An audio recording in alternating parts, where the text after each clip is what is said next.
I remember telling my dad, I don't want to go to school here. Like, I was bullied all throughout middle school when I started here because I couldn't speak the language. I would eat lunch in the bathroom. Mm. And then my dad looked at me and said, well, what are you going to do about it? I said, how can you say that to me? Do you not love me? What if I told you that the same mindset that builds championship teams also builds an extraordinary life? The same discipline that drives elite performance to greatness is the discipline that unlocks a longer, stronger, and more resilient future. This is where peak health meets peak performance, where we explore the science of longevity and the mindset of greatness. Because your legacy isn't just what you leave behind, it's what you show up with every single day. This is the Legacy and Longevity Podcast. I'm Aleka Dancel, your host. Welcome to another episode of the Legacy and Longevity Podcast. Today's guest doesn't need a formal intro because she's my favorite person in the whole world. She's a powerhouse in tech, a mommy of three, fierce Latina, and I'm the luckiest man in the world to call her my wife. She's one of the strongest people I know. She's not just here as one of my guests. She's not just here as my partner. She's my confidant, and she's my world. Ma'am, welcome to the podcast. Thank you so much for having me. I am super excited to be here with you. I'm a little bit nervous as well. You know, we've talked so much about these different things, about building a legacy at home, and now we get to share the world. So I'm really excited again to be here, and this is really exciting, but this is about purpose, right? And I can't wait to deep dive into how we're building a legacy for our family. And here we go. Here we go.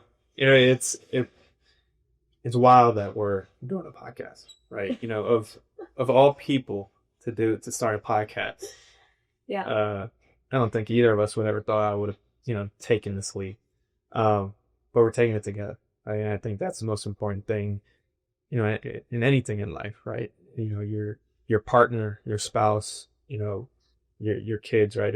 Family is everything, right? So as long as you have each other and as long as you do it together, I don't think there's anything that you can do to go wrong. But let's dive into how we got to know each other and how we first met. How do you recall us meeting and how things got started?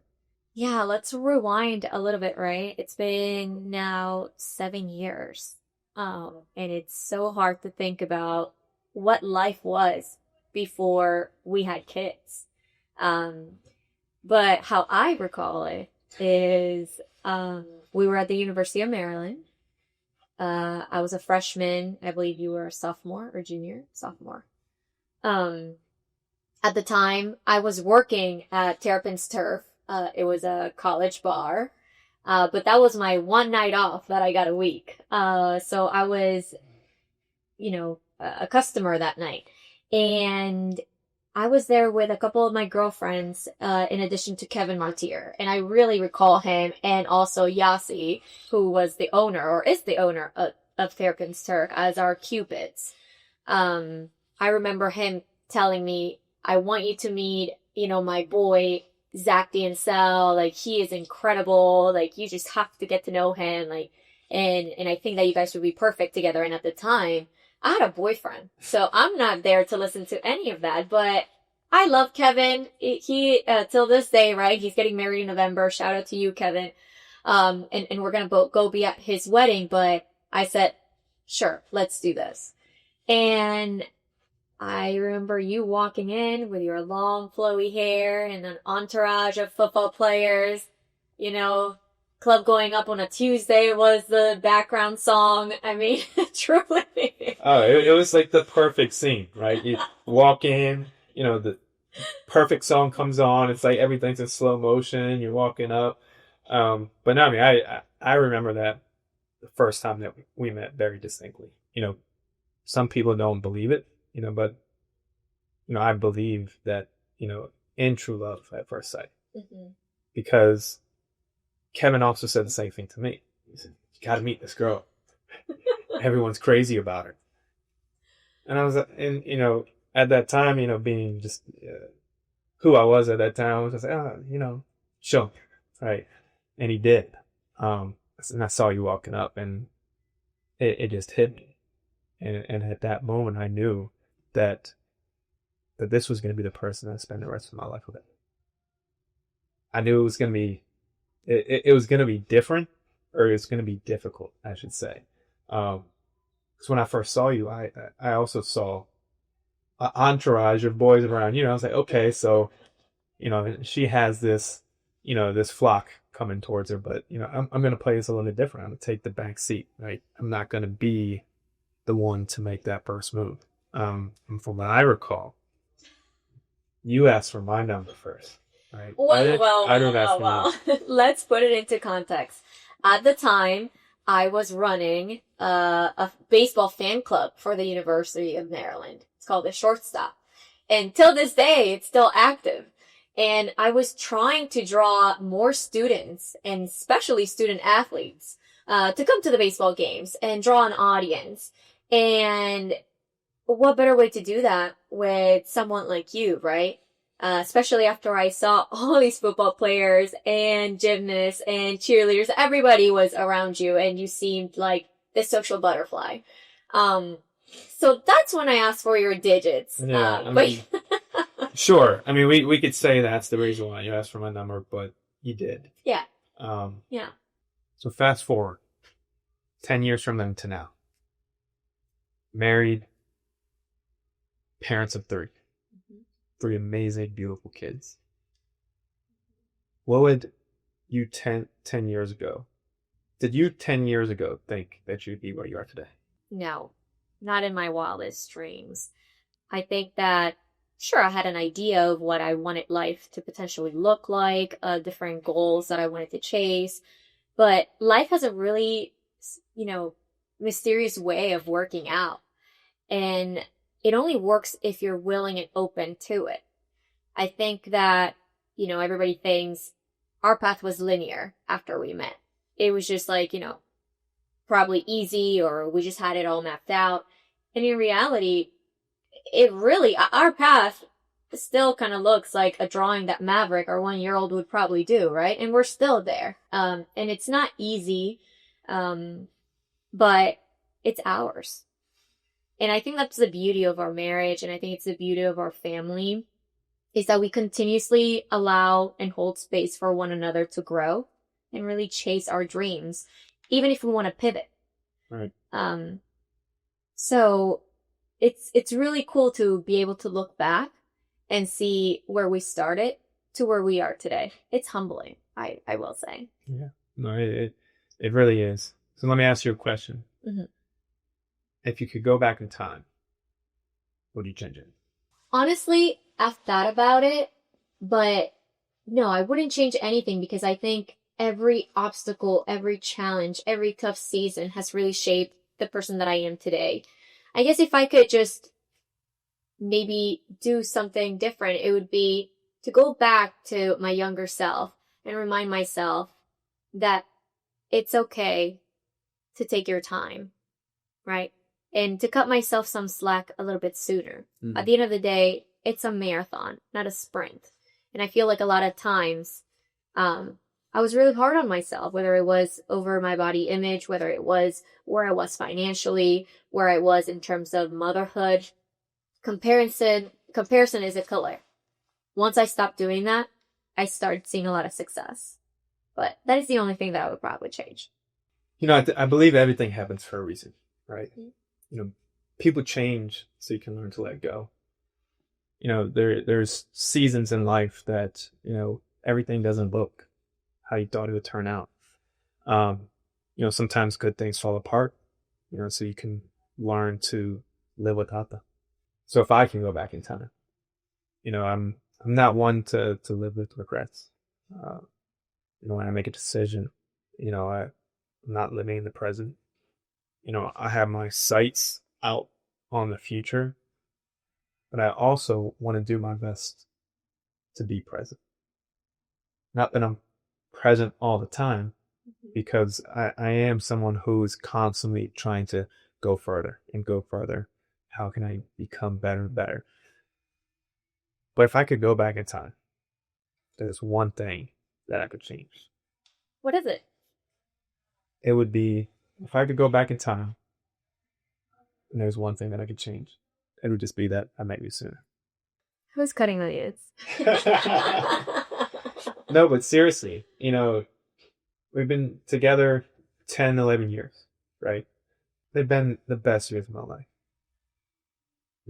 We've gotten to travel to Rome, where we were able to get engaged. We eloped to Hawaii, right?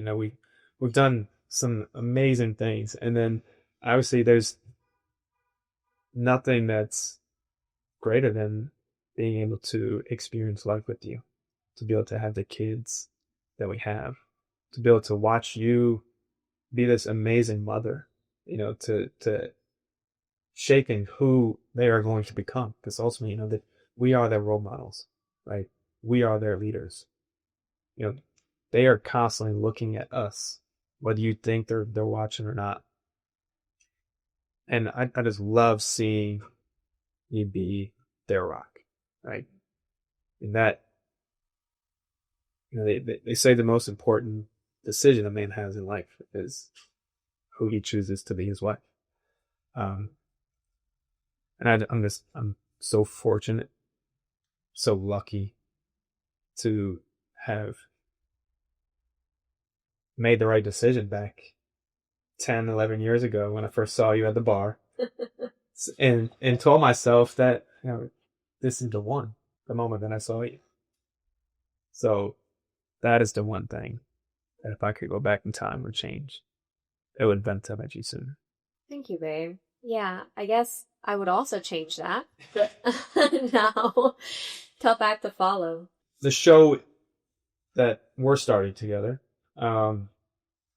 is a Legacy and Longevity podcast. But I want the listeners to know a little bit more about you. So let's talk about your story. Being this little girl from Venezuela, right? Now to a chief of staff at one of the biggest corporations, AWS. Is that something that the little girl from Venezuela could have imagined? Also, no. Again, when I think back to my upbringing and I look at my present today, I am incredibly humble. But it's not just my achievement, really. I think it's a group achievement almost, because I wouldn't be where I am today if it wasn't for a core group of people. And of course, that includes you. You've been my rock all throughout the different changes, career changes, passions that I've wanted to go do. So let's rewind a little bit. I was born and raised in Venezuela, Caracas. When I was about 9, 10 years old, my parents decided that it was time for my sisters and I to move to the United States, given the socioeconomic situation in the country. Venezuela is a beautiful, beautiful country, but unfortunately, there were a lot of riots, different things that were happening where the country was no longer safe. So we moved to the United States. We ended up landing in Miami, Florida.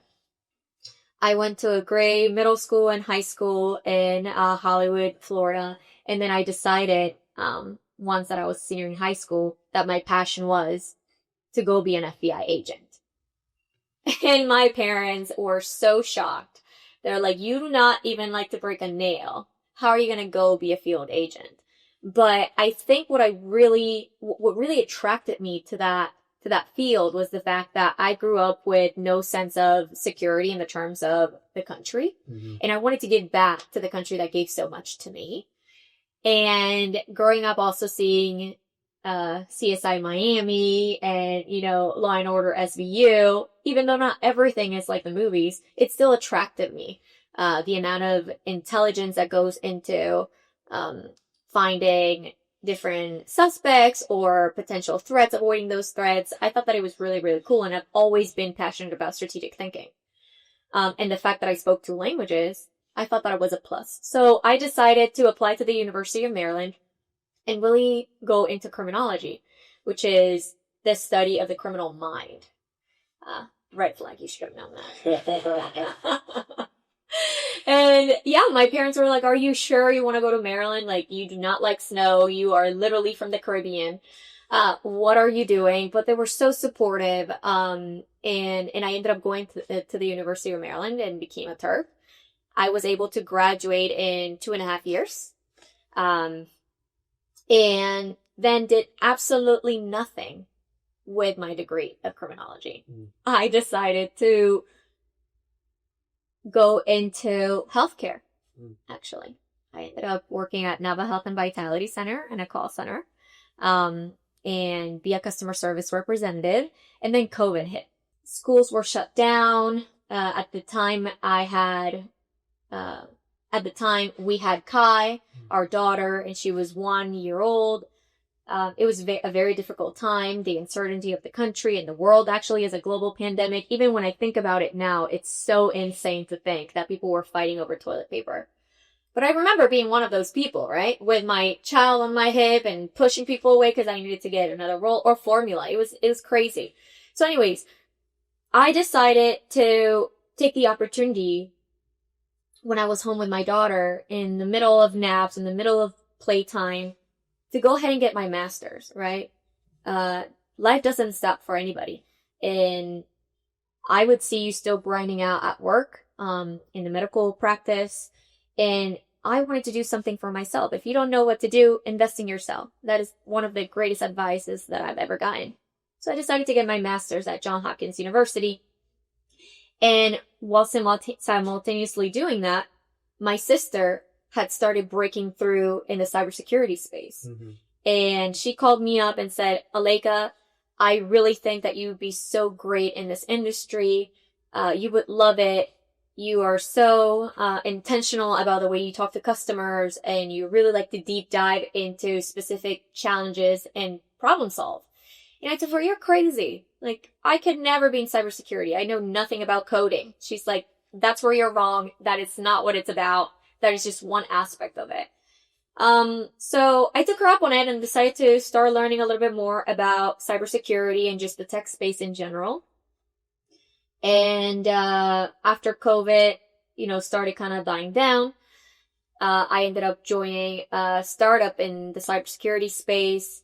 I progressed, very quickly in that company, and then ended up at a different company that was now a global startup, for cybersecurity services. And I had another friend of ours, actually, mutual friend, Regis, who reached out and said, hey, Amazon is where I'm at right now, and I think you'd be a great, great addition to the team. And again, same thing, same conversation that I had with my sister. I think I'm good. I don't think that's fitting. I think that's a little bit way over my head. But decided to, take a leap of faith. Why not? And I spoke with this wonderful, wonderful woman. She is an incredible recruiter. Till this day, I hold her dear to my heart. I had an incredible call with Judy Charles. And the phone screen ended up being more of a get to know you at a personal level versus, a transactional interview. And I just knew after I spoke with her, and obviously after talking to Regis, that this was the place that I needed to be. And fast forward now, almost 4 years, I was able to grow from a strategic account manager supporting fintech startups in that space to now being a senior business manager and the chief of staff to a director for North America sales. Wow. So talk to us about that role, the role that you're in now, right? Talk to us a little bit more about the line of work and what type of difference it's making in the world today. Yeah. I like to think of this role as a little startup inside a massive corporation, right? And leading or helping lead one of the most exceptional and phenomenal teams that AWS has been, again, humbling. We have an incredible leadership team, and I really know that I learn from the very best every day, and they push me to be a better version of myself, but also I am never the smartest person in the room. So every day that I go to work, I learn something new. And I'm always in awe at the amount of talent that is around in this space. But it's also a very cutthroat space, right? And at the beginning, I was dealing with a little bit of imposter syndrome because there are not a lot of women in tech, right? Let alone in leadership positions, Right. Let alone Hispanic young women in tech. So those are really big shoes to fill. But I think about, okay, you cannot beat what you cannot see. And if I am able to at least pave the way in some sort of manner for someone else, then again, that's part of my legacy. Exactly. That's part of what I get to do. Yeah. Now you mentioned you're never the smartest person in the room. What they say is you should never be the smartest person in the room, and if you are, then you're in the wrong room. Mm-hmm. You know, so it's, you know, it is something that I like to resonate with myself. Right, I like to surround myself with people who are smarter than me because I feel like I'm just like a sponge. I'm not a huge talker. I'm not an extrovert. I'm introverted. I like to observe. I like to learn. You know, sometimes I like to be that little fly on the wall. You know, because I'm always looking to find ways to improve. Right? I have this just obsession of continuous improvement. I just always want to get better and do better. And part of that is, you know, the drive that I have, you know, to be the example, to be the role model for my kids so that I can be that teacher for them so that when they're out in the real world and they no longer have us, you know, that they're going to be prepared for that. You being the example and the role model for our daughter, you know, what does that mean to you? You know, being able to show her, you know, look, mommy can do this, right? If mommy can do this, so can you. You know, talk to me a little bit more about what that means to you. Yeah, the kids are honestly my. And like I touched on before, we have 3 sets of eyes always staring, no matter what. But especially for Kai being our daughter, and our little girl, it is incredibly important for me as her mom to show her that there are no limitations to what you put your mind to go do. And it's funny because that's one of the traditions that we have every morning, right? What do you tell the kids every morning? Tell them that I love them, and then I'll say a few other things, but the one thing that remains the same every single day is I'll tell them to remember you can do anything you put your mind to. Yeah, exactly. And it's funny because even when they walk out the door, if we don't say it, they'll tell us, remember, you can do everything you put your mind to.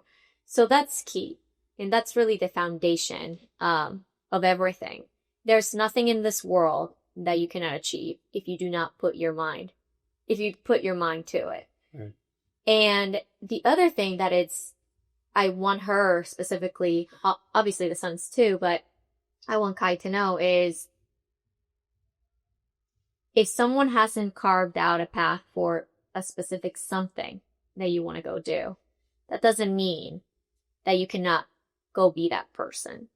And that's kind of what I'm doing right now. It's not always smooth. It's not easy. It comes with a lot of, you know, sometimes feels like an uphill battle. Mm-hmm. But it's something I'm passionate about. Yeah. I'm passionate about dealing with very complex problems and finding solutions. I'm extremely passionate about customer obsession and being able to be a trusted advisor for them and make a positive impact. That is what I like to do. And that's my purpose when it comes to my career. But at the same time, it goes way above the professional aspect. I believe in June, when I turned 30, I looked at you. We were actually about to go to the beach with the kids. Mm-hmm. We were dragging windows down, you know, listening to music. I just stopped you and told you, hey, I want to go bodybuild. You just looked at me and said, you don't even go to the gym. What do you mean? Are you sure? And, you know, fast forward to, you know, October, I'm almost 6 months into this bodybuilding journey, and I've been able to lose over 30 pounds with an incredible team, an incredible coach. And again, it shows my daughter that I set out a goal for myself. And it doesn't matter that I've had 3 kids. It doesn't matter that I have a very, very demanding career. You know, your dreams and your goals can coexist together, and that's okay. And hard work and discipline are really the foundation of everything that you do.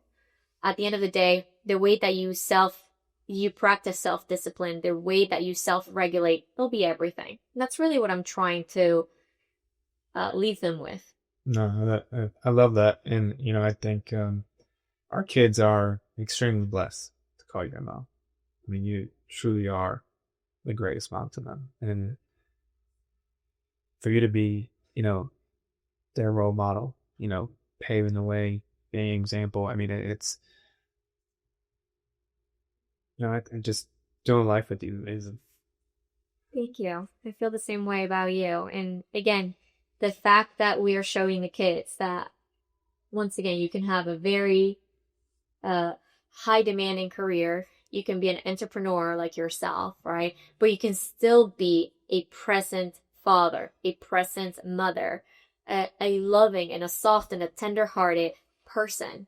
And the fact that those two can coexist, that is the biggest thing that I want Kai and our boys to know and to grow with. And, that's part of the legacy I want to leave behind.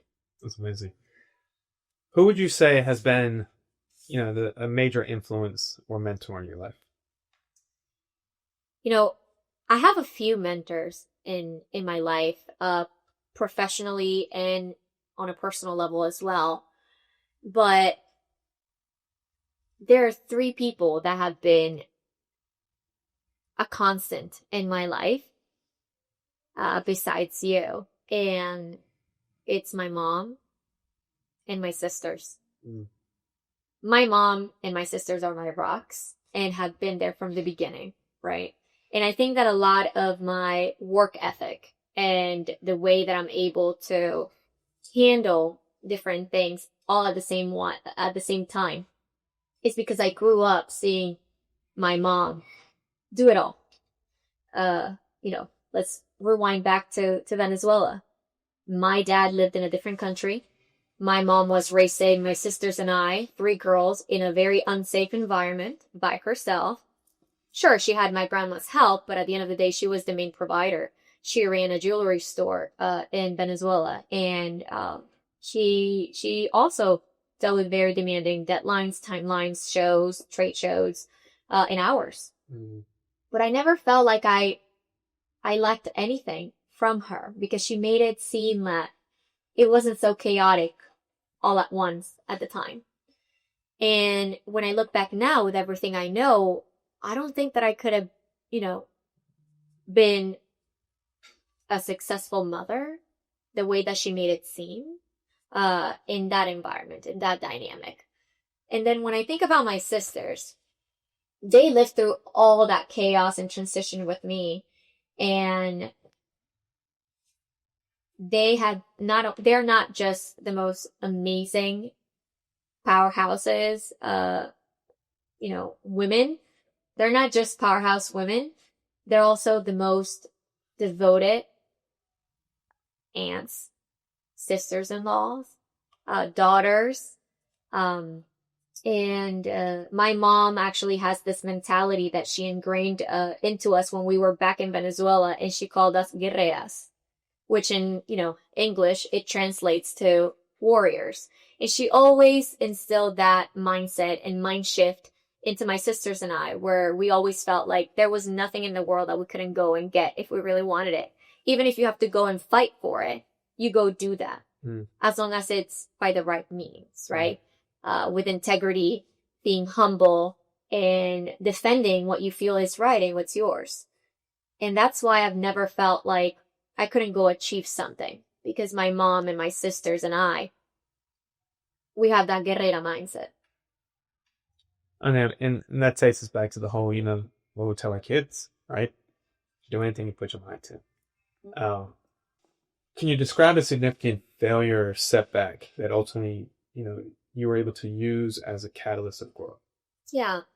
I wouldn't call it a failure, but certainly a setback was moving to the US in a short amount of time without my mother, coming into a new country, new culture, new language, new school system, but most importantly, not being able to communicate. Right.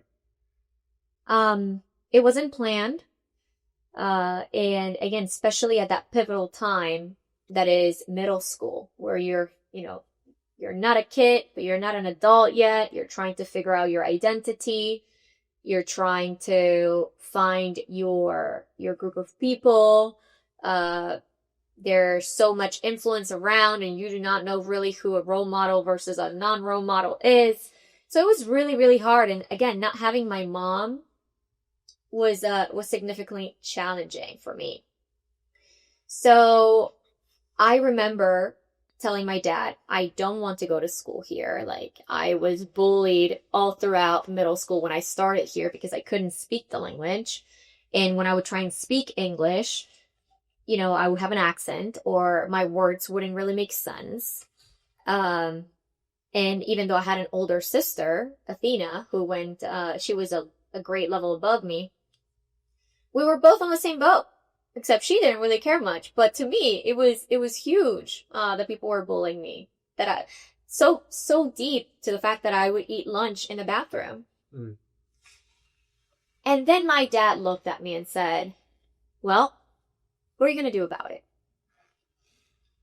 And I said, how can you say that to me? Do you not love me? Like, I don't want to go to school. Don't make me go to school. I don't speak a language. And he said, you can either watch YouTube videos or watch movies in English, or start having conversations and make yourself understood. But I'm not paying for a tutor because you don't need one. You have everything you need right here. And I could not believe what he was telling me. And now I look back and I'm like, wow, what a lesson, right? Right. And it wasn't a financial restriction by any means, but he wanted me to find deep in my core that I had everything, all the resources and more available to me. And it was up to me to redefine what my destiny would be. Do I want to mope around and be a victim? Or am I going to lock into that warrior mentality? Right. And that's what I ended up doing. I would watch, movies, any Disney movies that I do in Spanish, in English. I would pretend to know what the heck I was talking to my sister about. And I would do, and we would laugh it out and say, what was that word again? I would try to read books in English and the pronunciation. And even today, right, I still have an accent. But that was a huge setback, that actually now thinking about it is what really propelled me into this, woman that I am today. No, again, like I said before, you're amazing.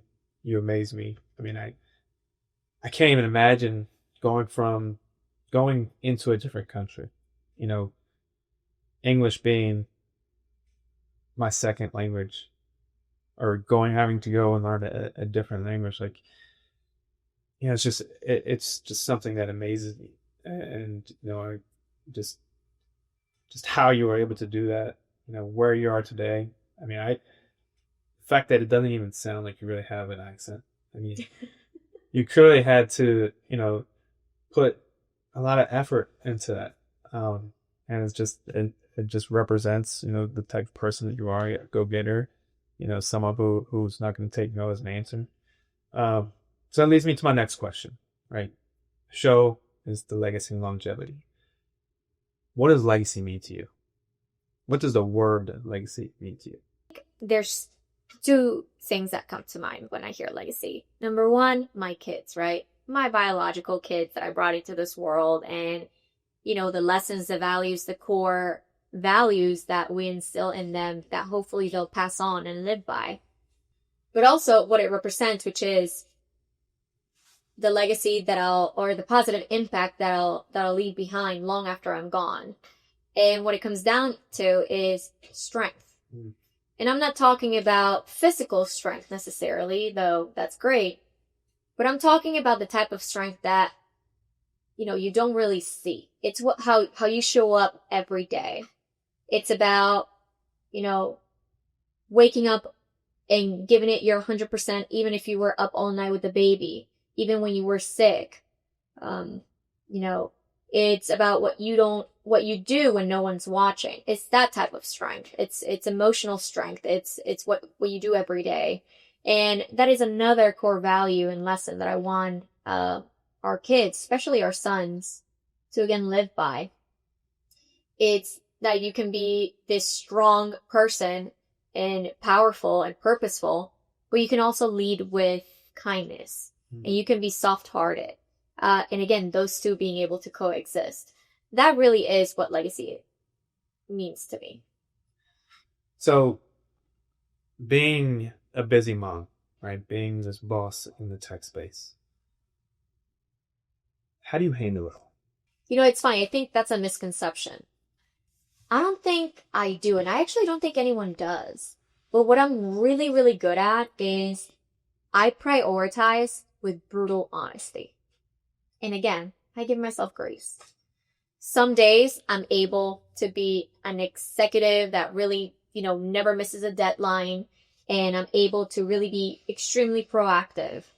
And then some other days, I am an incredibly present mom who went to daycare and taught an hour of physical fitness to a group of 10, 4-year-olds. And I allow myself to be able to be excellent in one lane at a time. Mm-hmm. Sometimes they blend, sometimes they don't. But being able to hold that space for me is what allows me to be able to say, I can do this. I can do this. It's also a mind shift that I've gotten to do over the years. I don't think about the things that I have to go do as I have to go do these things. I say to myself, I get to do this. I get to do it. I love that. I get to wake up today and go work out. I get to take my kids to school. I get to pick them up. I get to go to their practice. And that has really helped me stay present in the moment and savor those memories that we have with the kids. I continuously hear people say, hey, the days are long, but the years are short.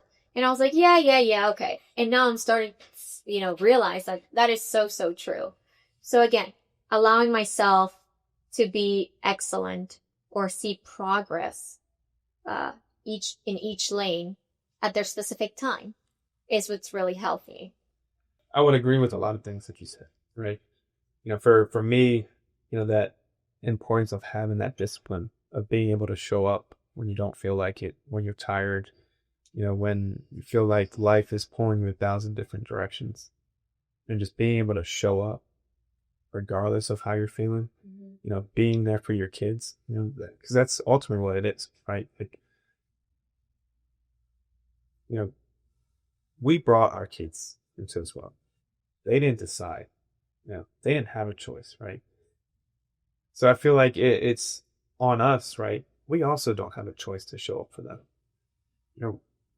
They don't know better. They can't feed themselves right now, right? So we don't have a choice, right? When you decide to be a parent, right? That choice is out the door, right? You having a choice is out the door. So, really having that discipline to show up every single day for them, there's nothing more important to me than that.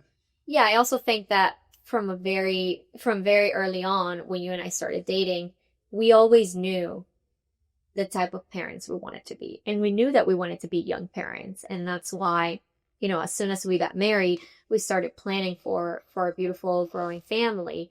And having those honest conversations often is what has shaped us into the parents we are today.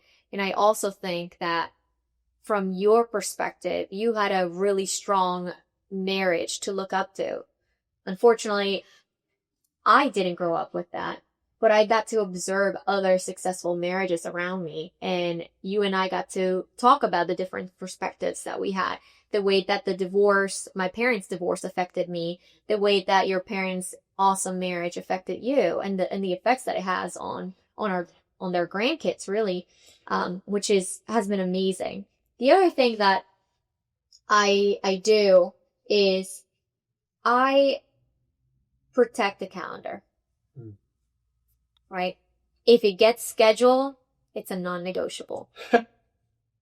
You will get that reminder on your phone. Oh. You will get it the day before. You will get it an hour before, 15 minutes before, and 5 minutes before. Because trust me, yes, you live by the calendar. I know at 6 o'clock I'm going to get a text message immediately followed by a phone call asking, "What are you doing? Did you pick up the kids yet? Did you pick up the kids yet? Are you in the car?" But no, I mean it's you live by the calendar, right? I do. You set your you have certain expectations, right? You want to be present. You want to be able to accomplish, the things that you're sent out to do and manifest. And so, I think it's not just living by the calendar, right? If you say you're going to do something, then you do it, right? Because at the end of the day, our word is our bond. So when we tell ourselves, hey, we're going to come together, this is the type of family that we want to have. This is that empire that we're trying to build, right? Once you speak those things out, right, you have to go and get it, right? It's been said, it's been done, it's been put into the universe that this is something that we're going to go after, but we're going to do it together, right? Yeah. So kind of leading into that, right? You mentioned marriage. The marriages that you've witnessed, what I've been able to see as examples of what true love means. What do you think the most important thing is to keep a marriage strong? It's a core value that we have in our family, and I think is mutual respect. You cannot love someone if you do not respect them. And I'm not just saying or talking about, active listening or, protecting someone or, not saying bad words to someone. I'm talking about allowing the person that you're with to grow into whatever version of themselves they're going to grow into, and holding that space and supporting one another and being committed to one another. I think they just blend together, but I truly, truly believe that you cannot have a successful marriage without self-respect and mutual respect for your partner. The value that I think is a non-negotiable for a successful marriage is commitment. Mm-hmm. Your spouse is the only one who really chooses you because of you, right? Your parents love you because you're their child. Your kids love you because you're the parent, right? But your spouse is the only one who chooses to love you because of you, right? Yeah, for who you are, 100%. It's their choice, right? There is no blood relation there, right? So that type of commitment, that type of loyalty to each other, it's why I love wolves so much, right? Just the symbolism of that loyalty to their pack, to their tribe. Yeah. Just it resonates with me so much, because that's how I've grown up. That's those are just the values that I've learned to really grasp and worship. Is that loyalty mentality, that commitment to each other. When you say something, you're gonna do it. That word of your bond, right? These are just non-negotiables when you decide to make that commitment to each other. There's a reason why when you're getting married, you're saying in sickness and health, right? Rich or poor, like it doesn't matter, right? You made that decision. You made that choice. So for me, it's that commitment piece for me. That's that non-negotiable. What I see is, one of the biggest things that's required for a successful marriage. Just to quickly light the mood. What's something that we do now that our 21-year-old self could have never imagined? That's a good one. There's so many that just ran through my mind, but I think the way that I go to the grocery store or to drop off our kids, like the way that I dress to drop off our kids in the mornings. If my 21-year-old would have seen what I wear, she would have freaked out. She would have unsubscribed. Oh, I'm actually surprised too, just knowing who you are, where you came from when I first met you. You know, how you guys now, I'm used to because, you know, my mom was also the same way. She's all about comfort, right? Yeah. Which, hey, like, that's good. But knowing where you came from, being from Miami, you know, being a Latina, you know, just could have never imagined. You know, but for me, you know, what I could have never imagined, um, is probably knowing the lyrics in the choreograph for K-pop, Hunters and Demons. That's a good one. Yeah. What's one family tradition that will still matter to our grandkids? So obviously, being from Venezuela and being Hispanic, my heritage is, you know, very, very important to me, and keeping that alive while we're still in the United States. And I love the fact that you have fully embraced my background, my upbringing, my heritage, and, you know, all the reggaeton songs that I know and that I blast at 7 a.m. in the morning. So thank you for that. In terms of a tradition, I would say December 24th is huge for my family, right? And the fact that they both, or our kids, get to experience Christmas the American way, but also Nochebuena the Hispanic way, is the best ever. And the traditions that come with that, right? Your family has the traditions of the ugly sweaters, which we do every year. And there's a competition for that. And I love it because I'm very competitive and aggressive when it comes to it. And I always win. Shout out to your mom for always picking my sweaters. In terms of my upbringing and my heritage is making the arepas, you know, with my mom, and haring coquito as well, right? Hopefully I get those recipes down. Yeah.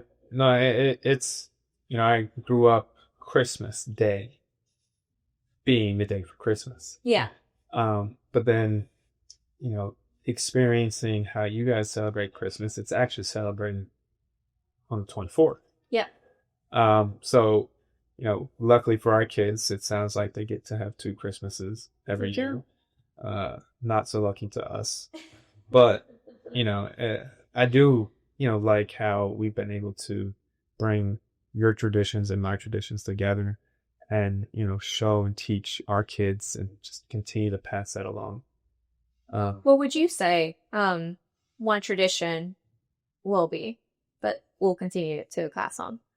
You know, growing up, everything that I did, you know, with my family, you know, we always did things together. We traveled together. We did dance together. Birthdays, we all got together.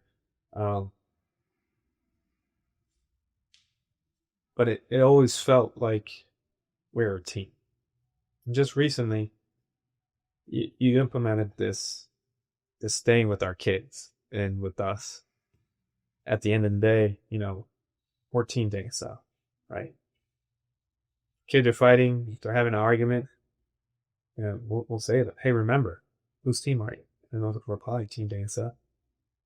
So I think that's, to me, you know, that's the tradition that I want.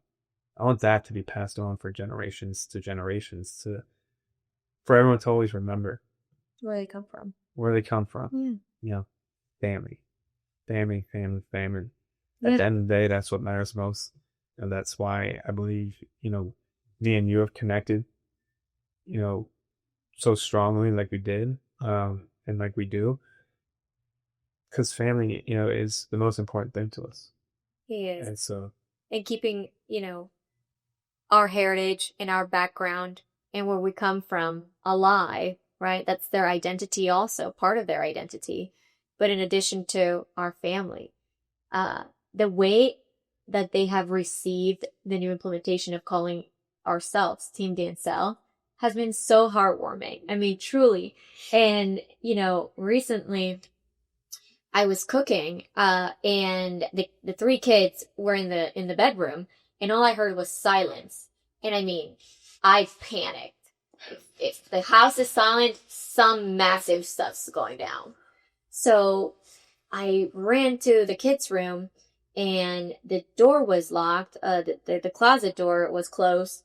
And when I opened it, they were just dressed in matching clothing, calling each other Team Dancel. And I thought that was hysterical. So it has been really cool to see that. And I think that they're our biggest teachers, right? Like at the end of the day, I have learned so much being their mother. And also I have so much fun with them. They are so funny. They're so different personalities. And the way that I parent, the boys is very different than the way that I parent Kai. They need different things. And I need to be able to, learn what they're able to receive and how they respond to certain things. Especially when we're talking about when they do something wrong or, what they should be doing something differently. So this has been the greatest joy, is being your wife and being their mother. It's my biggest blessing, and it continues to be what I'm most excited about in this life, to continue evolving as a woman, but also as your partner and as their mother. It's incredibly rewarding. Team Dancel. Team Dancel, baby. Remember in college when I used to call myself Dancel's girl? And people started like hashtagging Dancel's girl and like making fun of it. I kind of laugh at that now. It's so funny. I cannot believe I used to actually actively call myself Dancel's girl. But now implementing that with our kids, it's incredible. So as we're wrapping this up, just have a couple more questions. Sure.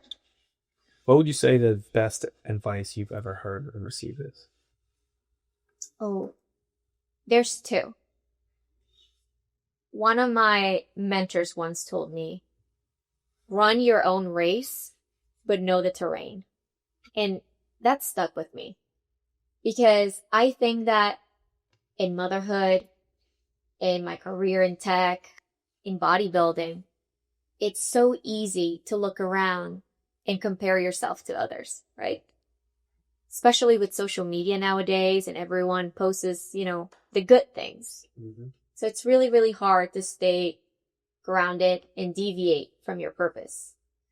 But being smart about the strategies, knowing the landscape, right? But at the same time, going at your own pace is key.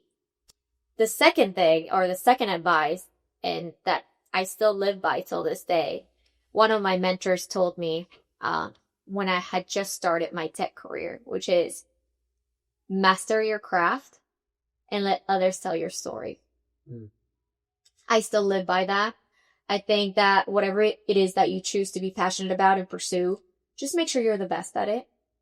But the biggest thing is, don't go around telling people what you do or what you have, the impact that you're leaving on people. If it's great and you do it because it matters to you and because you're passionate, you're not going to do it for an applause. You're going to do it because that's what you want to go do. And having another person tell your story and the impact that you're leaving and your legacy is far more, it resonates with people far more than if you were to just go ahead and say, I'm the best at X, or nobody can beat me at Y. So those two are the best advices I've ever gotten and continue to live by. And I implement in my parenting style. I implement them in my career and in everything I do. When it's all said and done, what's the legacy that you want to be remembered by? I want to be able to leave behind a legacy of living fully and purposely, not perfect. I want to be able to show others that you can lead with empathy and with power. And hopefully I'm doing that today with, the teams that I'm able to lead, with our kids, and also with the people that I train with as well, right? I think that the biggest thing is holding each other accountable. But as long as I'm able to leave that behind, it'll be everything. Well, I think you're doing an amazing job doing that. There's without a doubt, our kids love you. And you are a rock star at your job. You're continuously to show up to your gym continuously to show up for your, the goal that you set out to, compete with this bodybuilding. So like I said earlier, I couldn't be more proud, to call you my wife. And, I praise and worship you, just how strong you've been able to be, just how strong you've been for us, the family. When it felt like I was being pulled in so many different directions, you've always been that rock. You've always been that foundation. And, I couldn't want anyone else to do this thing called life with. Thank you, babe. I'm super excited for this journey that you're taking in this leap of faith. And I cannot wait to see what else you reach. Because, again, everything that you set out yourself to go do, you've crushed. And I know that this will be just another thing that you excel in. All right. Well, I love you. I love you. Thanks for being here. Here we go. All right.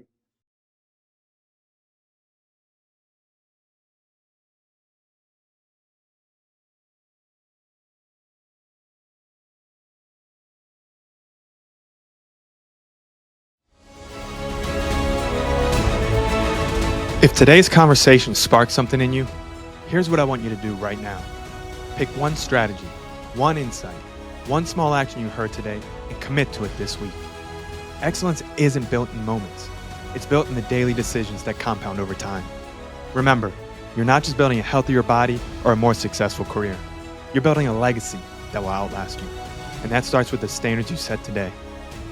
Thanks for listening to the Legacy and Longevity Podcast. If this episode was valuable, first subscribe so you never miss an episode. Then leave us a review to help more people find these conversations. And finally, share it with someone who you think needs to hear it. Until next Tuesday, keep raising the bar, keep pushing your limits, and keep stacking days. I'm Zach Dancel. Your legacy starts now.